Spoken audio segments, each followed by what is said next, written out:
আরব আমিরাতের ভিসা নিয়ে আজকে বিশাল আপডেট রয়েছে। আমাদের সঙ্গে থাকুন এবং ভিডিওটি শেষ পর্যন্ত দেখুন। ভিডিওটি শেষ পর্যন্ত দেখলে তবে আপনারা আপডেটটা পাবেন। তো ডক্টর মোহাম্মদ ইউনূস বর্তমানে আরব আমিরাতে অবস্থান করছে। তাহলে কি আমরা ধরে নিতে পারি যে আজকে ভিসা নিয়ে কথা হবে এবং আমাদের শ্রমবাজার যেটা রয়েছে সেটা কি খুলে যাবে? কারণ 5ই আগস্ট জুলাই গণঅভ্যুত্থানের পর থেকে আমাদের ভিসা অনেকাংশে কমে গেছে। বিশেষ করে শ্রমিক ভিসা এবং হচ্ছে ভিজিট ভিসা, বিশেষ করে ভিজিট ভিসা কিন্তু দিচ্ছেই না, ঠিক আছে? সো এই ভিসা কি মানে নিরসন হবে?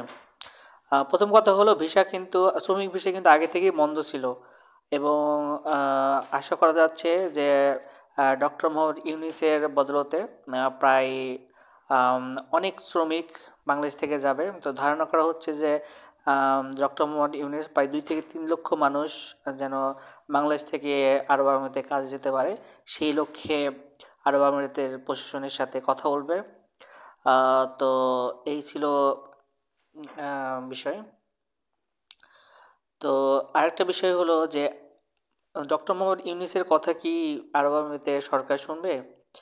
শুনুন, ডক্টর মোহাম্মদ ইউনূস কিন্তু জাস্ট একটা কথাতে বাংলাদেশের যে বন্দিরা ছিল তাদের কিন্তু ছেড়ে দিয়েছে।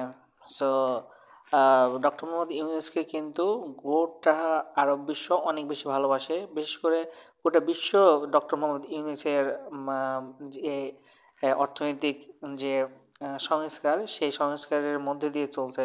সো ডক্টর মোহাম্মদ ইউনূসের একটি বিশাল প্রভাব রয়েছে ইন্টারন্যাশনাল